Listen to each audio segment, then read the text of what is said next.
Ladies and gentlemen, welcome to Across the Stars, a chronological journey through the Star Wars universe. But today we're going to take a step back and we're going to go a little before when we started, and we're going to take a look at Tales of the Jedi from 2022. A little release they had that I personally wasn't looking forward to, but we'll see how it turned out. And of course, I'm not alone. I have my Padawan learner, Brandon, with me. Brandon, how are you this evening? I'm doing great. How are you doing? Pretty good, but also just realized I didn't say my name. I'm, of course, the Jedi Knight Drew. But anywho, we'll move on quickly because I want to dive right into this because I had some feelings about this. So, of course, we're not alone tonight. We've got many guests. We're going to have more of a roundtable discussion than a standard review. So we'll go ahead and get those intros out of the way. First, from the Scarif podcast, we have returning Ro. Ro, how are you today? Fantastic. Good to be here on the council. Yeah, our Zoom background is the Jedi Council, and it looks pretty sweet, not going to lie.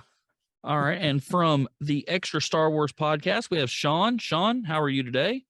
Good evening, everybody. Great to be here. Thanks for the invite. This is your mistake. All right. All right. And Tim from the FSF Popcast, how are you this afternoon? I am doing just dandy. Thanks for asking. Thanks for having me. All right. So I've got a couple questions here that I didn't tell them beforehand because we're going to get some honest, quick knee-jerk reactions to these questions. And I'm not going to say a whole lot. I'm just going to kind of run the discussion. So I might give an opinion here now and then, but this is mostly going to be our panel's discussion. All right. I want to start out with this question. So I'll tell you, then I'll pick somebody, then you can think about it. All right. So when this was announced, what were your first reactions let me rephrase that because I can't read my own writing. What were your first reactions when this series was announced or revealed? All right. Anybody want to go first, or let me just pick? I'll go first. Okay, All right. no, you go. Guess first. Yep, go ahead, Sean. I was pointing, but that's okay. For me, it's just another fluff piece of animation that Dave Filoni gets to do, where you have some cool little side stories. We didn't really know much about it. We knew we got baby Ahsoka next to baby Grogu, and that's probably going to sell. And we got some snippets of some Jedi that we're familiar with. So if you're looking for Easter eggs, you found it in this animated short trailer, and I was indifferent towards it. So for me, I didn't watch it on the first night. I waited a few days, so I wasn't really diving into this one for me personally. All right, yeah, understandable. I like the point you made about toys. Yeah, because I can see this year's Christmas plush being baby Ahsoka. Definitely being Disney popping that one out. All right, Brandon.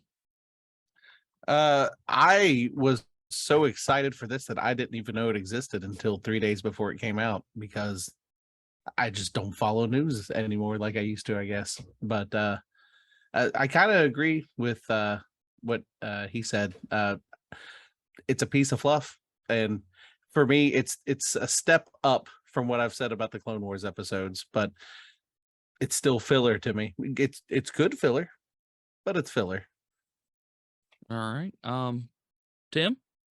So I probably had the opposite perspective here. I was very excited for it. So I'm a huge Clone Wars fan. I love the Bad Batch. I love Star Wars. I actually most Star Wars animation short of Resistance I really enjoy. And I was very much looking forward to this. I like Filoni's take on animation, how he directs it, how he guides it. And I was wanting to see, I really wasn't all that excited about the Ahsoka episodes. I was more looking forward to the Count Dooku episodes that I knew were coming, because much like Anakin's story in the Clone Wars, I like seeing the descent of the person. What turned them towards the dark side? What was it that that they saw that they were interacting with? What got them to make that to make that turn and just be able to watch that for Dooku for me was kind of cool. Yeah, I agree with a lot of those points. That's kind of more the way I'm leaning. All right, Ro. I'm gonna echo a little bit of Sean and a little bit of Drew. I knew that it was happening when it was announced because I do follow the Star Wars news. But I wasn't very excited. I knew I was going to watch it. Probably again, like Sean, not on the first day. It's interesting because, obviously I enjoy the Clone Wars. I enjoyed Rebels and all the stories that came about. But we have this animated short that drops, kind of around the same time that Andor is going. And I am in awe of Andor. I didn't really want to go back to what I would call regular Star Wars. To me, Andor was like something that I've never experienced before in a Star Wars, especially in current day. That I didn't really want to go back. I didn't want to spoil myself. I wanted to continue to experience Andor in all its writing glory and all its visual glory. And going backwards, even now, I feel like, oh my God, once Andor is done, we're gonna have to wait how long for season 2 of Andor, because obviously the caliber of everything that I mentioned is going to continue in the series. And I'm not sure that that caliber is going to continue in other Star Wars properties. I would hope so now that we have a taste of it. But again, I wasn't too in a rush to go see the Tales of the Jedi when it was first announced, and obviously when it first dropped. Yeah. I haven't actually seen any of Andor yet because I'm saving my first watch for the podcast. But I've heard a lot of good things, and I'm pretty much really looking forward to it. I think it's going to be a good watch. Giggity, giggity, giggity. Yeah. Exactly. That's my explanation of Andor. It's just everything Rose said. Yeah, it's amazing. So, All right. I actually used giggity giggity giggity on a poll. I said, how good is the writing in Andor? Is it wow? Is it holy moly, or giggity giggity? yeah, it's giggity giggity. It's very well done. It's amazing. All right. My next question was actually something that Tim touched on a little bit, and it's Filoni's animation. So my next question is, what are your thoughts on this overall animation style? It's kind of Clone Wars-ish with an upgrade a little bit. It's not exactly the same, but it's in the same realm. It's the same vein. Yeah, same vein. It's just it's the PS5 version of Clone Wars animation. I can see that.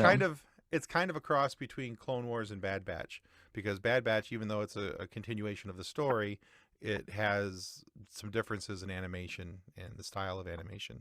So I think that they're very similar, and it's somewhere in closer probably to Bad Batch. Yeah. Do you think it's something that you like better, or just indifferent to it, or? I'm indifferent to it personally. It doesn't much matter to me. I didn't like the animation style on Rebels at first. I thought it, but that grew on me, and I really enjoy that now. So the only one I really have any kind of, and I feel bad because I keep going back to it, going, yeah, well, Resistance just wasn't that good. But I don't like the animation on Resistance. I'm not a big fan myself. All right, Brandon. I definitely like this better than Clone Wars animation. I've made my views on the animation Clone Wars clear in the past. Yes, and I can't look at Obi-Wan's beard without just feeling the rage boil up inside of me. I felt like this was definitely a step up from it. I could see that it was still in the vein of Clone Wars, inspired by, but it did not cause me discomfort to watch it as Clone Wars does. So I liked it. It was okay. All There's right. animations I like better, but this wasn't bad. All right, Ro. I'm not a snob to anime. Sorry, animation, but it's not a distraction either in this show. I thought it was, well done. I don't do animation, so I can't appreciate it, but it wasn't stiff. It felt new. Felt like God of War. Just updated. It did a good job. and they didn't have a long episode to really perfect it. You know, so they had 11 minutes, 12 minutes to really focus in on all of the finer details. So good on that. Yep. All right, Ro. Watching the first episode of Tales, there was a point where the animation really distracted me. I think I'm gonna have to rewatch the series because I'm gonna say something that I might have to quantify watching the series here.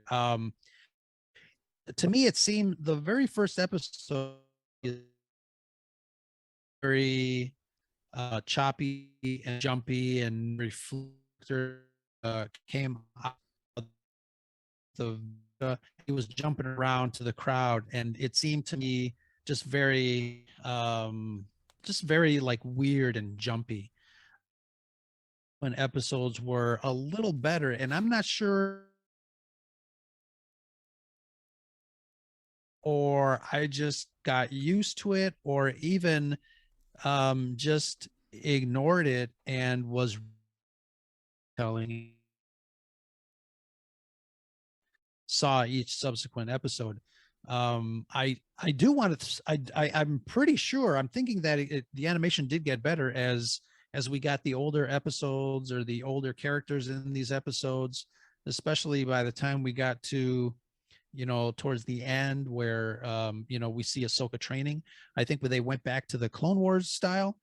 And I'm not sure if that was a deliberate thing, if it was in my imagination. I don't know if anybody else noticed that, but as far as the animation goes, it did distract me for a little bit, but I'm not sure if I got used to it because I was really into the story or what the deal was there.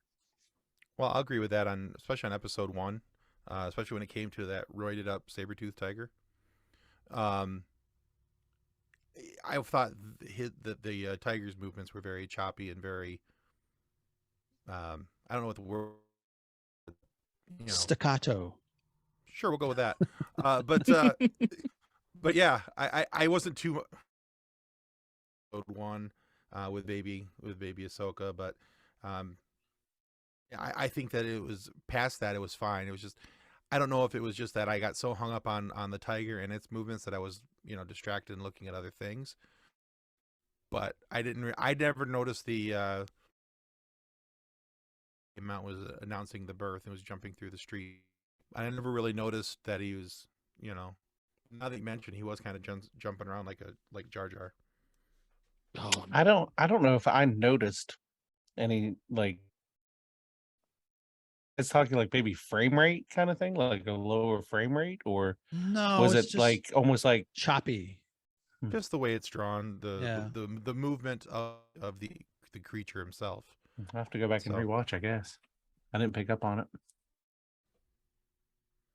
yeah, So- I didn't really care for the first episode at all, so I was kind of zoned out a little bit of it. But that'll actually bring me to my. Did I get to everybody? Everybody chime. Yeah. So that actually brings me to my next question. What was your favorite episode and why? I will go ahead and say that mine was probably the Ahsoka training episode. I thought that was I didn't write. What was the name? What was that called? Yeah, it's episode 5. Practice Makes perfect. Yeah, episode 5. That was probably my favorite. I love the way it looked into, how his I think meticulous we're and slowly losing you, Drew. So my next question is, what was your favorite episode of Tales of the Jedi and why? My favorite, I'll just go ahead and start this one because I really like this episode. It was Practice Makes Perfect, episode 5, where we get to see Ahsoka just getting the holy shit kicked out of her by stun setting on her lather, rinse, repeat by Anakin. But because I didn't like it at first, but then I started realizing, by the end of it, when it showed, her basically what saved her butt in Order 66. So I thought that was a really cool moment of showing, that was the best of him that really saved her and not the worst part that almost killed her later in Rebels. But So favorite episode, whose turn is to go first? Sean, why don't you go first?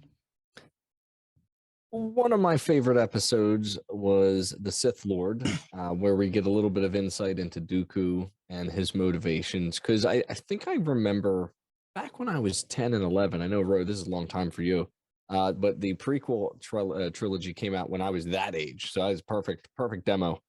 And I think I remember going like, who is this Dooku? Like, where did he come from? You just had Maul, now you got Dooku. Like, where he's just manifesting Sith Lords.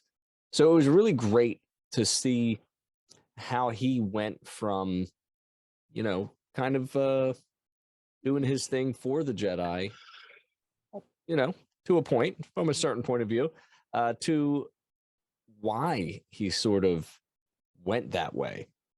And of course, it's because he lost his Padawan, and it's like, I thought that was like just a great poetic way of kind of creating the Dooku story. I also think the Yaddle thing is shoehorned into that. I didn't really see the purpose of it. I also hated the part where, it got really dramatic when she's lifting the door up just to die anyway. So that's just, silly for me to put all that effort into music only to be struck down immediately in the next 30 seconds. So outside of that, I thought, between Palpatine being in there and just it being very mysterious, and we're seeing some of the same scenes from the prequel trilogy. For me, that was aces. Just to comment on the practice makes perfect. Another one of those kind of like strange details where they wrote this story to fill in a gap because she was so good against the clones. Like, I totally get it. And that's fine. And I'm not like bashing on the Clone Wars or anything like that. Season 7 for me was like, all right, it's cool. I didn't really grow up with it. But like, it was a perfect Anakin training exercise. Like you're just going to do it again and do it again and do it again until you figure it out. And then like at the end, I was like, oh, I see what they did here. It's full circle sort of thing. So I thought that was pretty cool at the end. So good job picking that one. So yeah, Sith Lord for me is my favorite episode. That would actually probably be my second. And on the practice makes perfect. One other thing I forgot to say, I absolutely loved the subtle time jump in that they just didn't really, because they could have blasted, 2 years or a year and a half, whatever later on the bottom of the screen. But no, it was just subtle. Her clothes had changed. She suddenly has 2 lightsabers. She's on a completely different ship. Her headpiece was different. I mean, it was more to what we were used to in season 2 with the, or sorry, 7. But I just thought that was a really cool storytelling piece. But yeah, Dooku would be his the Sith Lords episode probably my close second. All right, Ro, what would be your favorite episode in this? I don't have a favorite like singular episode. I think the stuff in the middle really to me was really great. The Count Dooku stuff with Mace, what similar to what Sean says, I liked the explanation, a little bit of the backstory of Dooku and his motivations. You get to see a lot of that obviously in the novels, Dooku Jedi Lost and his other novel with Obi-Wan and Qui-Gon. So it wasn't like a big surprise, but I like the fact that they teased it out a little bit more in the animated show here. And those to me are my favorite ones. And actually, getting back to the caliber of writing of Andor, I thought these were written, for the most part, I thought these were written pretty well too. A lot of people make fun of me for not liking a lot of humor in my Star Wars, or, obviously MCU has humor in it, but it's self-aware humor, which I don't mind too much. But the fact that there was not a lot of it here in these short episodes, we had what, 6 or 7, 6 of them, right? 6, yeah. 6. I think they were they were written pretty deliberate. They were short, obviously, so they had not a lot of real estate to work with, but it seemed like they were pretty well written. And like I said, the middle episodes for me were some of my favorite ones, because I like seeing that motivation that Dooku had, and the separation when he starts to kind of think about what he's really doing here in the Jedi Council, et cetera, et cetera. So it's kind of nice to see that. And I really enjoyed what Liam Neeson's son voicing Qui-Gon, which is kind of cool too. That was a very cool touch. Yeah. Yeah. But yeah, those middle episodes are my favorite for me. Yeah. I loved Liam Neeson's son voicing him. And did anybody else pick up on that episode that they never told you who that was until like the very last minute of the episode when Dooku says he name drops Qui-Gon Jinn suddenly? I mean, we all knew who it was, of course, but Right. they never, even when he pulls out the lightsaber, it's the curved hilt, but it's blue, but they never say what two Jedi those two are in the whole episode. I thought that was a shifty little way of just doing that, kind of like that. All right, Tim, what was your favorite?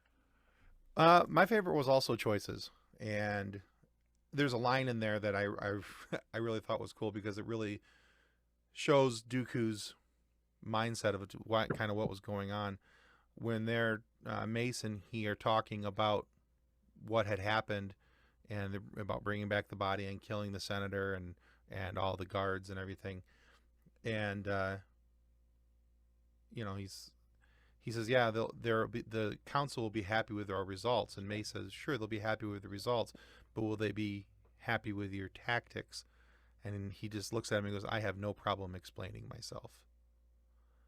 And just there was that clear separation there in his mind of where the council was going and where he was at. And and I, like I said earlier, I like seeing these descent stories where you see where their moment is, where they're turning and what's going on. And that really started in episode 2 with Justice, with the senator's son being kidnapped. And you really start to see that there. But in episode 3, it's like that's where it really, the foothold is. He sees one clear way of handling this and going forward with it. And Mace is the complete opposite. He's gonna, he talks about how he's a stickler for the rules, and he's gonna do it by procedure. And Dooku kind of teases him, kind of jabs at him a little bit about being a stickler for those things. So for me, it's choices. I thought it was really cool, how they investigated the death, how they showed Dooku's approach to the whole thing. Yeah, that was a good one. I think my favorite part of that episode is at the end where he's talking to the captured, I guess you can call him murderer, in the jail cell, and he's telling him, I kind of understand what you're doing, and his face is just covered in that crimson glow, and it's nice little foreshadowing there. Yeah, that was a really cool moment in there. All right, save the worst for last. Brandon, what was your favorite? Well, thank you. You're welcome. Mine was Sith Lord.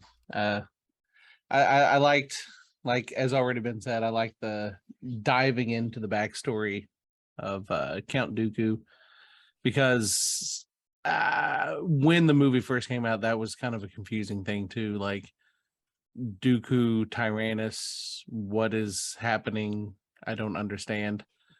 Which, as you watch it 100 times, you kind of figure it out. But it was still nice to see it. Now, one thing for me though, my favorite part of that episode was the Yaddle fight at the end. Because I know, like, I know of Yaddle, I knew of Yaddle, but I never really knew a whole lot about Yaddle. So it was nice to actually have something featuring Yaddle for once. And cool to see Yaddle fighting, and it was nice that it wasn't just a Yoda clone, wasn't jumping around like Yoda does and everything, and speaking in a normal syntax, unlike Yoda. And I like the big, grand making a final stand. I remember when the door slams on Yaddle, I verbally made ooh, and then she does the big door lift and the music kicks in. I was like, oh, and then she dies. But I liked it. Well, I'm all about lightsaber fights. That's what gets me. I like I said, previous episodes, I come to Star Wars for Force, Jedi, Sith, lightsabers. That's my thing in Star Wars.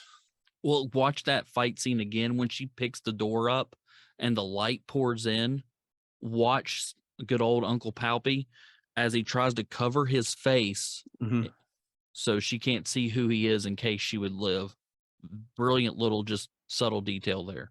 I mean, I noticed that, but I just took it as it's bright. It's too bright. Yeah. So I had thought, hoped that when she opened that door, I was really hoping that there was going to be a little bit more of an extensive fight to follow than just open the door and get 86'd pretty quick. I was hoping there was going to be a little more fight there, but it is what it is. it would have been nice. I think, yeah. Well, Brandon, I see. I'm gonna go with the opposite thing of you. I thought it was more of a.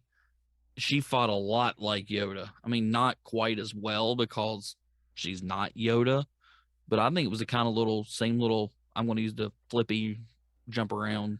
I mean, she jumped some, but not like episode 2 Yoda versus Dooku. Like there was a lot of Right. she's standing on the ground with the Yeah. lightsaber up here kind of thing. Yoda was every strike he did was from a jump. Yeah, I mean, like I said, similar, but not exactly. Right, and it was the nice thing about that episode, and as it was mentioned and brought out there, that getting some information about Yaddle, because other than having an appearance in episode 2, sitting on the council, that's really all we've ever known about Yaddle, for the most part. You know, there's never really been anything else of her in any other video media. So being able to see her, hear her, you know, she's never been voiced before. So Bryce Dallas Howard is the voice of Yaddle. So having her in there to do it and just doing it in a normal, like you said, normal syntax and everything else, I think it's cool to have these little stories about people like that. There's, you know, all these fringe characters in Star Wars, and there's so many of them that you can't always get detail on them or information on them. And so to have little pockets where we can have some, especially for somebody like Yaddle, somebody who was on the council and then just wasn't in the next movie, it's kind of nice to know why. All right, you've brought up 2 points that I was going to bring up myself. Actually, one of them was almost exactly the next question. But before I get to that, our listeners will hear something that we recorded last night that I complained about that I did not like about Yaddle. And I spoiled it a little bit last night. Why the hell does she talk normal? Why, or better question, Yoda talk like this, why? I mean, It's like I said, I'm pretty sure it's been stated that he does it on purpose. It's because he likes to talk in riddles to force his students to figure things out. Then it's just annoying. If it was a species thing or a mental handicap or I took one too many lightsaber bumps to the head, I don't know. I explain it, but just the fact that he just does it to do it is kind of annoying to me. The best teachers are annoying. I always got you there. Yeah, well, yeah. Let's I see guess how you're- let's see how Grogu talks. they can't make it talk. Can't sell toys that talk. He's 90 years old. You can't expect him to be speaking yet. Right. Very, very true. All right. My other point you brought up that I'm going to go ahead and, well, you brought up 2 questions, so I'm going to figure out which one. All right. So basically everybody, me's favorite episode was about Dooku, right? Got that consensus pretty much. They like, Yeah, I think so. All right. Well, I'm going to bring up this one. Does what we hear about Dooku in this series, does Dooku become more of a sympathetic character after this than what we thought of beforehand? Beforehand, he was just an evil, I'm here, I was a former Jedi. Does this shed a little more sympathy on him in your all's eyes, or am I reading too much into it? I mean, I kind of felt bad for him after Qui-Gon died. Like when it shows him talking to Yaddle about Qui-Gon's death. Like I kind of felt for him there, but I still don't sympathize for him overall with his turn to the dark side. Like I get why he's frustrated, and I can see that he has some points with the corruption and everything. But his way of dealing with corruption was to get in bed with Granddaddy Papa Palpa, king of corruption. Like he runs all the corruption in the council, or not the council, the Senate. That's Captain Sparkle fingers to you, sir.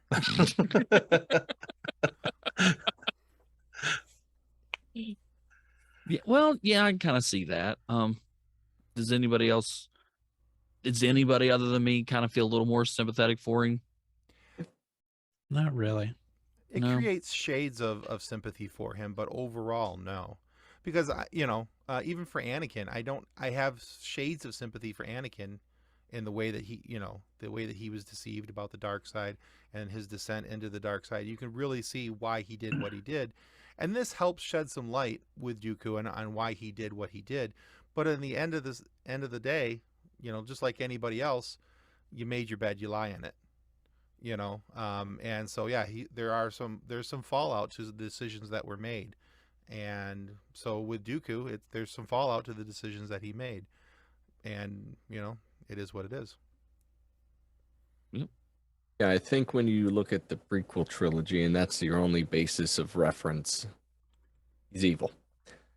When you start diving into it and if you're able to listen to Dooku, that audio, what would they call that? An audio drama.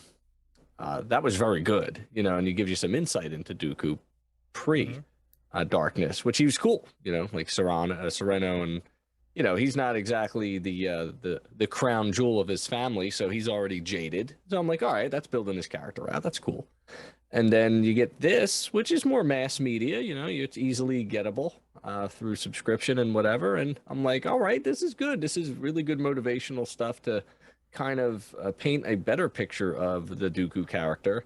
One of my favorite scenes of Dooku is him deleting Camino. Loved that. that was cool. That was such a great detail to work in. Him just like Control Alt deleting and then ending the task of Camino, and Jocasta Nu having no idea. And I thought that it was just like a really neat part of it, because that just brought me to the Kenobi. Like, yeah, it doesn't exist, and you're always like, I wonder who deleted it. And I don't know if I ever made the connection. I guess there's probably theories out there that Dooku just had access to that kind of stuff, but I never thought about it. So I thought that was a cool detail. Yeah, but sympathy, yeah, I would say. Listen, everybody does things that everybody thinks they're right when they're making decisions. They're trying to think. I don't think anybody thinks like, I'm going to do this. It's just going to be evil. No, they think they're right. And that's different from being good. They just think they're right in what they're doing in the moment. Dooku was going to kill that guy if Qui-Gon didn't intervene. He was going to. It was going to happen because he thought that was the right thing to do to kind of pull the root. But in the long run, it was really the other way. The more peaceful way of Qui-Gon was going to actually solve the world's problem versus the quick action, which is, literally good versus evil right there. So yeah, I would see there's a little sympathy there for sure. All right. And Ro, you were just straight no. Straight no. Have a heart, man. It's funny, the Dooku erasing Camino kind of bothered me because Sean, as an extra techie, you have to know that there has to be a way to log the activity of the keystrokes of that library system. And it was one of those little tiny nitpicks that annoyed me. Like, why couldn't they just figure out who deleted that? Well, I mean, he logs in with Sifo-Dyas's info. Like, it audibly says that he's logged in as Sifo-Dyas when he does it. Yeah, he used his access code. He should have shut off the overhead cameras then, the security cameras, done all that stuff. I mean, my wife and I probably watch too many crime shows, and I'm always talking about cell phone data and tower information that pinpoints your location, or at least the location of your phone. Right. Fingerprints. Well, listen, Ro, this is a kid's show, so I think you need to take it. I need to from that back off, perspective. right? You need to back up a little bit. Just remember, this is made for 10-year-olds. What does that say about this group? Oh my God. We'll not go there. That's not for discussion today. I mean, I'm not going to confirm nor deny that I was watching Mickey Mouse Clubhouse before I came out here. So I love Bluey, so we're in the same boat. Oh, I think everybody loves Bluey. All right. All right. Well, we'll go to my next question then. All right. So after watching this, what other Star Wars character in the entire universe would you like to see get this kind of treatment in a short series or an episode. Jar Jar Binks. Shut up. No. Go to hell. Not even new co-host. Hold on. I'm trying to find the boot button for him. Do I have one of those? Trust me, I had to mute him yesterday for talking like Star or Jar Jar. Oh. All right. Who we go? Ro, we'll start with you. Anybody you can think off the top of your head? I want to know more about the guy in Empire Strikes Back that was carrying the ice cream maker on Cloud City. I want his story. Didn't he get a book, something in a book at some point? I'm sure, which is it was in the From a Certain Point of View book, I believe. There's little short stories. Dude, everyone had a backstory in the old Legends canon, like in the books and comics and everything. Literally any character that you ever saw on camera had some kind of expansion going on somewhere. They were all named. Yeah. That was Bob the janitor from Ferrex. All right, so ice cream bucket guy. All right, Tim. Honestly, I would love to see going to the most recent, the prequel or sequel trilogy rather. I honestly would love to see a story about the Knights of Ren, and a series about the Knights of Ren. But I don't want it to be just a hey, here we are, and I want to see them in like going out and attacking and devastating everything around them, because they're supposed to be this big feared group and they only really show up for a little bit, and they just kind of stand around with some chunky axes and some swords, and to get their butt kicked by Ben, because he's no longer Kylo at that point. They just kind of stand around brooding. And it's the same with Snoke. I'd love to see something that tells us where Snoke came from, what he other than Captain Sparklefinger saying that he made him and that he brought him to came from a test tube. Yeah, it was just because the Rise of Skywalker has such lazy writing in so many spots that the somehow Palpatine returned, which is my favorite line ever. But I would love to see Knights of Ren, and I would love to see how Snoke manipulated in getting into Ben Solo's head and developing the Knights of Ren and going out and attacking the rest of the galaxy. That I would pay to see that. Tim, do you follow comic books at all in this realm? Not really, no. So there's a 4-issue series called The Rise of Kylo Ren. Okay. And there's very nice detail of the Knights of Ren in that. Oh, cool. All right. It's worth a read. If you can find it for free, go read it. There's four issues. They're all Force users in some way, shape, or form, and it's pretty neat how he sort of takes it over. And like where he goes from Ben. You got some Jedi Temple stuff. You got some Luke Skywalker stuff. You got some young Ben Solo stuff, and then bang, at the end he becomes Kylo Ren. So it's worth a read to fill in some of those gaps for you. But I agree. I think I would like a series that would be cool for Knights of Ren era for sure. So I definitely agree with you. Am I mistaken in that at least some of the Knights of Ren are fellow Jedi Padawans that left with Ben when he left the temple? They're not. I thought that they said that in the movie, that he took some of them with him. That was a rumor that was floating around, and I remember hearing that too, but they're not. In this, to not get spoilery, the way he had to earn his stripes involves his friends at the Jedi Temple. So you can't just join the Knights of Ren. You gotta kill somebody. You got to go all Anakin. Yeah, you gotta make a choice. So in that case, the Lego Star Wars thing that I saw the other day was actually a more accurate telling than I realized it was. But listen, never doubt Lego. That's what I've learned in my life. Lego's legit in their storytelling. Yeah, you can get full story plot lines if you look at leaked Lego before movies come out. Don't ever do that. Well, one of my kids was watching some Lego Star Wars special where it was God, what the hell's the name of the pilot from the sequel trilogy? Poe Dameron. Yeah, Poe was in Vader's castle and had been turned into a casino hotel. That is was that the Life Day or whatever it is? Life Day? I don't think it's the Life Day one. No, okay. But yeah, Yeah. they had a story in there Curious. about the Knights of Ren. Yeah, might be right on it. Yeah, for sure. That'll be so. So, Sean, is that going to be your answer to the Knights of That Ren? that would be the easy answer. I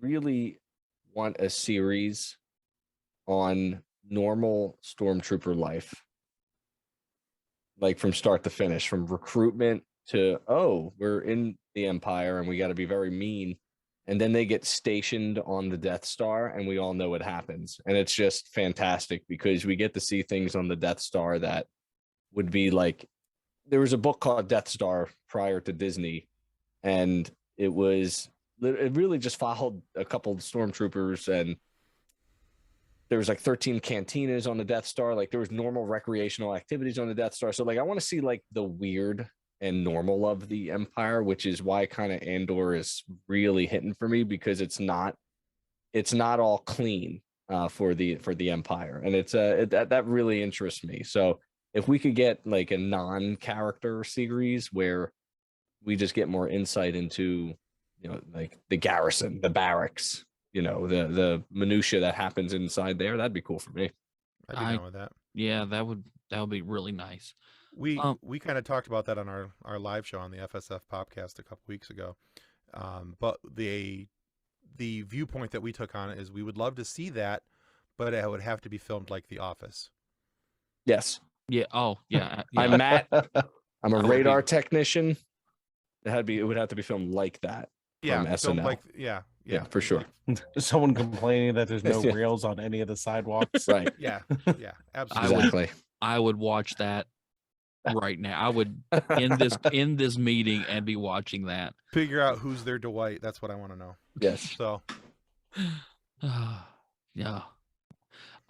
If I had to pick somebody or something, I kind of would want to see the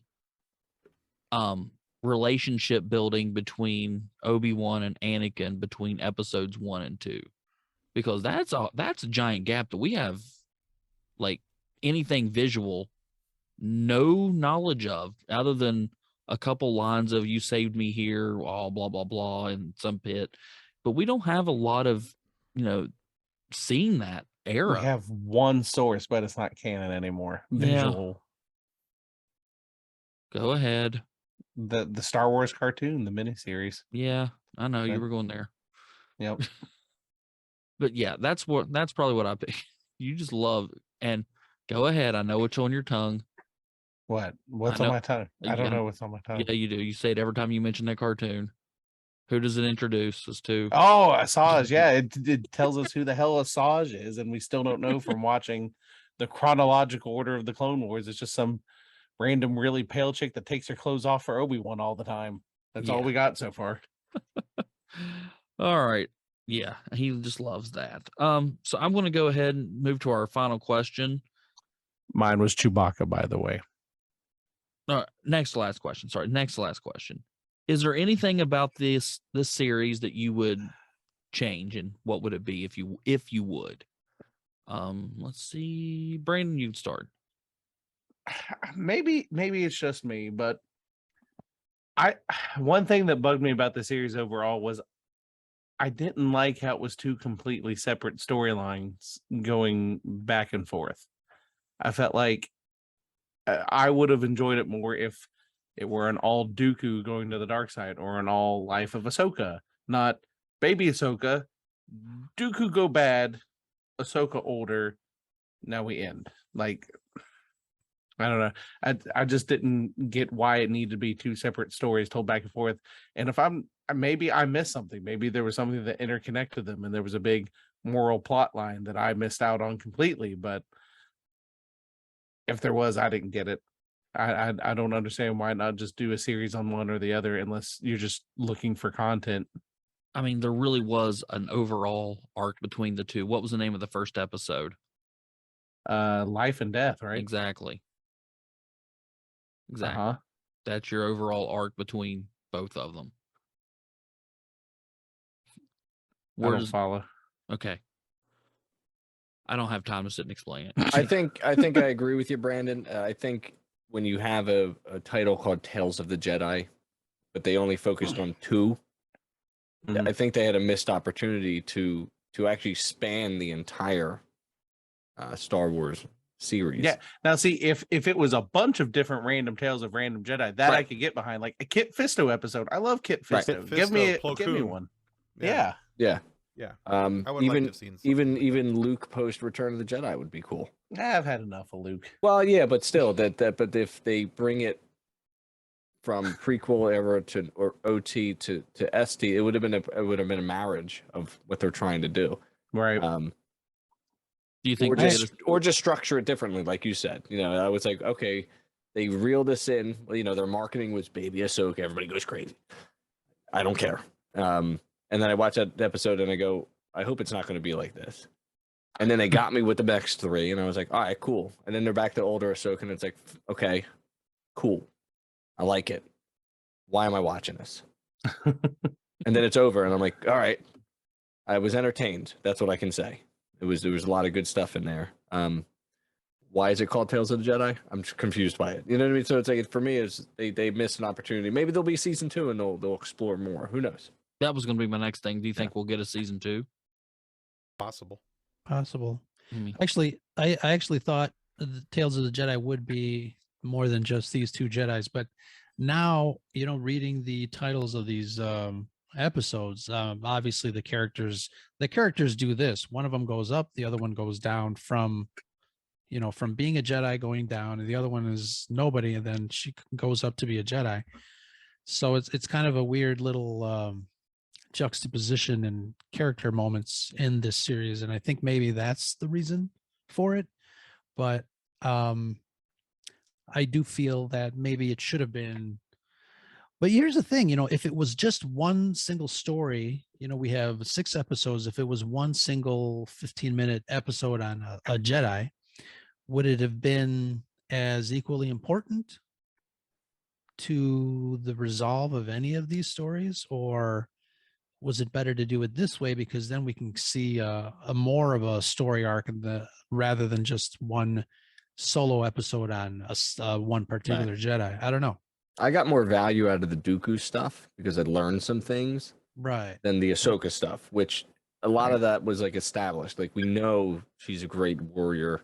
She's trained by Anakin, therefore good. Right. And Yeah. so nothing really for me changed unless they, went. I actually liked her interaction with Bail. I thought that was a cool way of setting up the Rebel storyline. Like, all right, cool. I'm down for that. Like, that's a nice bridging sort of thing. But like, And Is that what they changed from the novel that everybody got all huffy puffy about? yes, Yes. Yeah. which I'm okay with. I'm not- I love the novel. I think it's a good little book. It's nothing like great, but it's a good little book, and I liked it. But I like the story from the novel better than I like Resolve. I do, but Same, it's same not. here. It's not it's a game breaker for me or a deal breaker for me. No, that they it's changed not it. a deal breaker, but E.K. Johnston wrote a really good story. Yeah. And it's put together very nicely, and how she comes back to the fight and how she gets back involved. I think that for me, if I could have, I would have changed how this was bookended. I would have rather had. I do like the fact that we do have the 3 stories about Dooku, but I think there could have been one story about Ahsoka, the Practice Makes Perfect episode, if you want to keep that one, and the other 2 could go away. The Life After Death with Baby Ahsoka is a pointless episode, in my opinion. It's there to sell Baby Ahsoka later. Yeah. It's a setup. And then episode 6 with Resolve, it's really shoddily thrown together in the storyline as far as I'm concerned. I think the other episodes were written pretty well. This one, I feel like it was just like they're trying to shoehorn a bunch of details in, and then, okay, oh, by the way, here's an Inquisitor. And then there's no fight with the Inquisitor, and he's dead within. Man, I forgot about that. I was literally, I erased that from my brain, and I think I said, "Who is this?" that's the 6th Because he looks brother. so. It's not the 6th brother. Is it not? I thought it No, was. it's not. It's the 12th cousin. It's the 12th cousin, twice removed. Hairdresser's brother. Yeah. Exactly, roommate. But speaking But of the yeah. book, that fight between her and him was so much better in the way they did it in the book. And I think that's why people got upset about it, is because, and I realize that we're talking about a 16-minute episode, right? But but we're trying to they're trying to cram so many and shoehorn so many details into this episode from that book and trying to make it so that it will fit into the storyline. Whereas if they would have just kept her story, even if they chunked out big sections of it to make it into a 15-minute, it still would have fit and it would have been better. Yeah. I read that book when it first came out. I remember zero details. So if you're saying that they changed stuff, I'm going to go with it. Honestly, I just listened to it not too long ago. It's Okay. It's fresh in your brain. Yeah, Ashley Eckstein reads it. Okay. So it's really kind of cool because you hear it in her Ahsoka's voice. Yeah, Yeah, I have the yeah. audiobook. It's really cool, to hear her read it. All right, we'll move on to pretty much our final topic here. All right, moving on to our last question. And since we were talking about Ahsoka, I wanted to ask this. After really getting, a little bit more of her, I know she wasn't probably our favorite character or favorite episodes in this, but I was thinking about her story in the overall sense. And I could probably make the argument and probably I could judge by the way you all were talking during this, but does Ahsoka have one of the greatest character arcs in Star Wars throughout everybody from start to finish? Great question. I'll give I you. mean, how many grand character story arcs do we have of people? I mean, there's character arcs, but how many big grand ones? I mean, Anakin, Ahsoka, Obi-Wan, Luke. Luke. obviously. You can count them on one hand, I think. Even Right. even Leia's story isn't fleshed out this much. Right. right? Nothing. I mean, in they the, never showed her Jedi training until the Mhm. very end sequels. I mean, Right. Nothing in the Mhm. sequels was fleshed out at all. But The ice cream guy in The Empire Strikes Back. yeah. But Cam Tano boy. I mean, I'll rephrase the question. What if you could define her character arc in like 5 words or less to you? I'll give you just a few seconds to let him think about that one because I might sprung that one on him. So Target young female teenage audience. That's not fair. It's Have accurate. you seen but have you seen this room? I never said she was one of my favorite characters. no, I really enjoy her character. So for me, I just I like her I just better see- than I used to. Like early on in Clone Wars, I couldn't stand her, but she gets more tolerable as time goes on, I think. she definitely grows on you. That's for sure. It's like when the Clone Wars movie came out. That's how we got introduced to her, right? Was through Right. the Clone Wars movie, and I was like, oh, this is annoying. Snips and Very Sky Guy with the much. crap, Yeah. and the rest of the series, she very much grows on you, and to the point now where I'm very excited for the Ahsoka series coming up with Rosario Dawson, and I'm hoping, and I know that there's going to be Force users and lightsabers and all that kind of stuff. I'm really hoping it's going to be like Andor, and the writing will be on par with what we're seeing so far. I don't think that Disney understands how high they've set the bar with that series, with other series coming out afterwards. But with all that being said, I don't know that I can break it down just to 5 words or less. Other than I think it's a complete story, and we're getting to the completion, and we're going to see that with the Ahsoka series. okay, that's no problem. Sean? I don't have 5 words, but I can tell you when the Discord. So Clone War. I watched Clone Wars when it was on Netflix. If you remember, it was on Netflix at one point, and then it wasn't on Netflix, and then it was back for the final season, or it was on Cartoon Network at some point. I forget what it was on. And I finally caught it when it was on Netflix. And I remember watching the Clone Wars going, I have no idea what the storylines are, because they would jump back and forth between different arcs. It was very hard to follow when you're drinking as a 17, 18, 19, in college and stuff like that. Like, what are we doing here? I don't understand the series. But I remember the discourse being like Ahsoka was annoying, kind of like what Brandon was saying. Then I think the resurgence for her is in Rebels, where they bring her back as like a guide, you know, Fulcrum, you know, spoiler. And I think that's where so the legend sort of like starts to increase there for her. And then they announce Clone Wars 7, right? Or 6. So I think then they bring her back for 6 or something like that. And then they ended it. And then they brought back 7. So it's kind of like the audience wanted it mostly, unless you're a 58-year-old white male. You know, they probably weren't too excited about it, but she has a lot of support. I mean, obviously people are pissed off about the book. You know, they hold that to a high pedestal. I think she does have a complete story. When is she going to die, though? Is that coming? You know, or is she going to be one of those legacy characters, you know, that we don't know how far the sequel, even though it's 30 years, is she still alive during that time? Why wasn't she mentioned? Is she in the fight? Are we going to get stories about that? Like, so she has to be dead at some point. That's Grogu's test to go to the dark side, is he has to kill her. Perfect. Yeah. I would be all for that. And then I want she- to add a side note here, but I thought it was generally accepted that by the time Rise of Skywalker happens, she's dead because she is one of the voices we hear. Probably, yeah. Yeah, by the time of Rise of Skywalker, I do believe she's dead. Okay. So then we're but- leading ourselves up to that Yeah, moment. right, because Whenever the that Ahsoka is. series is supposed to be right before the if I haven't misplaced it in the timeline, I believe it's right before the sequel trilogy. Okay. I'm down for that. I can't wait. Because You know, I think it that's is at going to be least- a good show. Yeah. Yeah, Yep. because that's at least where the Mandalorian is. That's where the timeline where it's set. yeah, So Yeah. she'll walk. There's some time in between, you know, or whatever it is. So yeah, we'll see. You know, her death has to be worth it, right? I mean, I could Something. write it. I could write it right now. She walks in. yeah. There's a hooded figure, Right. and it's an old, frail man walking.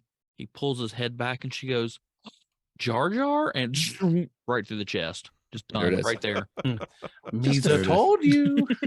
Just a small flesh wound, though. Yeah, there we go. Yeah. Just booked her death. Nah, but anyway, yeah, I've always liked Ahsoka. Like, not well, I can't say always. Like Sean said, the beginning of Clone Wars, she was annoying, but Mhm. she was a young kid learning her way, and she came along, and she grew on Anakin. She grew on everybody, I think. Yeah, yeah. And now, like Tim said, I'm really stoked for her series. That I don't know if I can wait till watch it just for the podcast. I will probably just have to go ahead and watch that one. Andor, I'm trying to wait because I'm trying to. I don't know if I can hold out much longer because you guys keep. Don't I don't know how you people that wait don't do it. Yeah, I Are you don't know telling how me you do not it. to wait or not to watch it? don't wait. Don't wait. Get caught up tonight. Well, maybe. We'll see. We'll see. All right. Well, but yeah, I've always liked her, and we'll see where it goes. We'll see if we get more of Tales of the Jedi. But I've got no more questions or anything. Anybody wanted to talk? Anything else wanted to cover real quick? I just wanted to say that every character story arc is comprised of two words: exploration and redemption. And I think it branches off into little parts of their lives. You know, you bring up a character, obviously Ahsoka. She's exploring who she is as a young teen, sky guy this and sky guy that. We go through the motions of her becoming a Jedi and learning what that's all about, but then there's some issues. And then she leaves, but she comes back, and it's, you know, exploration and redemption is a big part of all the characters that we know and love here on in Star Wars land. Obviously it was definitely, you know, sure for Anakin as we knew him, Luke Skywalker, the hero's journey, as we all know. But you know, Star Wars is rich in character moments, but it's also has a lot of lessons to be learned with all characters, and I think that's one of the one of the reasons that it has staying power, because each of these characters appeals to everyone in a certain way, not exactly in the same way, but there's always something to pick and choose from. One What one he la- said. What he said. yeah. Well, Thanks for the manifesto, Nemec. Concur. I will second that opinion. yeah, I think we're all going to agree with that one. I just thought of I one. feel like I have to disagree now, just so that we don't have unison. Yeah, because Star Wars fans can't all agree on something, can we? Exactly. One of us has to. One of us has to hate you, Ro. I mean, it's just got to pick out who it's going to be. All of you, do Okay. it. I'll lose my shirt over this one. I thought of one last thing about Ahsoka. And I wrote it down in my notes when I was watching the Practice Makes Perfect episode. And she's always been a character that I've cared for, because I just felt so sorry for her. And this episode really brought that emotion out in me, because she never got training to be a Jedi. She got trained to be a soldier. And I think that has a lot to do with her arc. I mean, her first day as a Padawan, where is she? In the middle of a battle.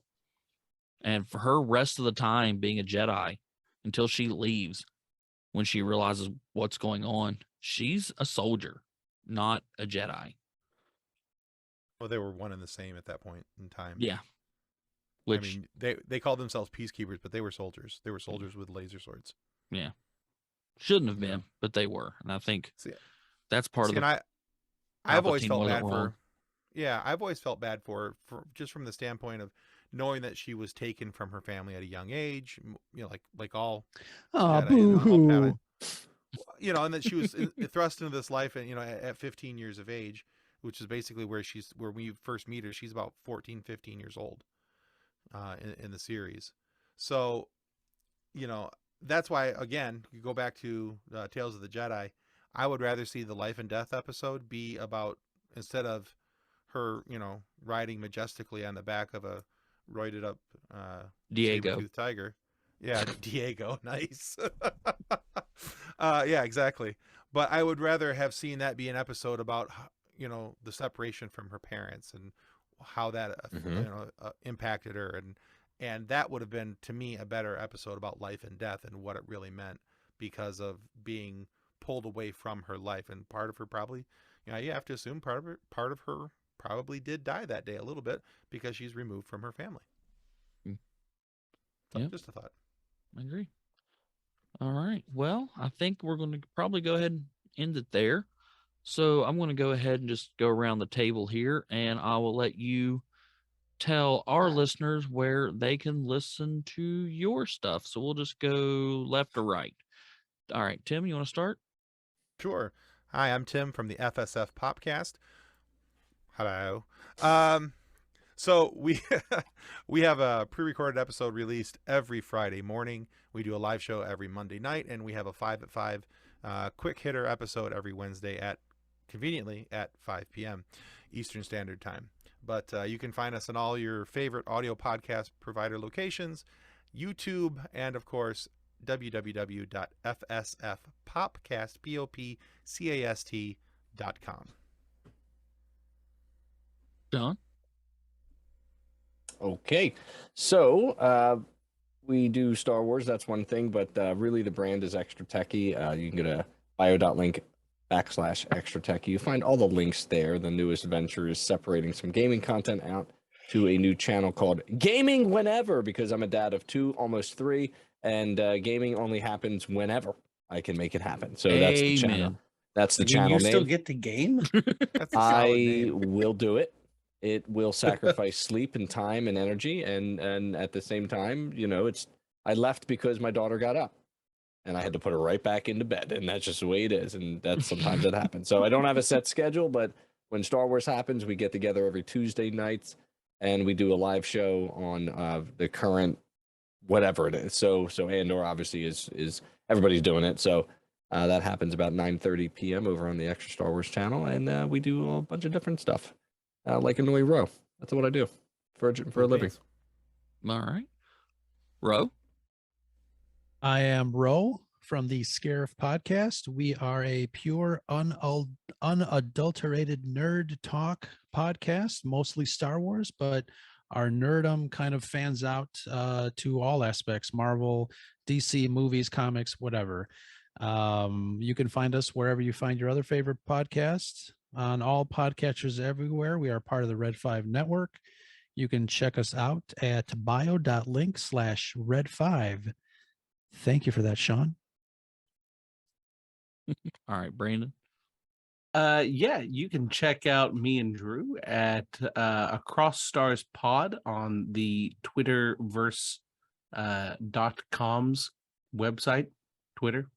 You can catch me at RadDadGamer0 on Twitter and YouTube and all those other places that exist. And yeah, feel free to stop by. Let us know what an awesome job we do and how we have such solid, well-educated, and researched opinions in everything Star Wars. He lies. We just make shit up on the fly. That is the way George Lucas intended it. You damn right it is. Faster and more intense. There was a little mistake. It's not twitter.com. It's elonmusk.com. He just changed it right It's now. Elon's ego. Hey, by the time these come out, there might not even be a Twitter anymore. So That's true. That's true. But They're all the Musketeers. yeah. All right. Well, folks, that's going to be it for us tonight. I hope you enjoyed our roundtable discussion of Tales of the Jedi. For Tim, Sean, Brandon, Rowe, I am Drew, your Jedi Knight host. As always, may the Force be with you.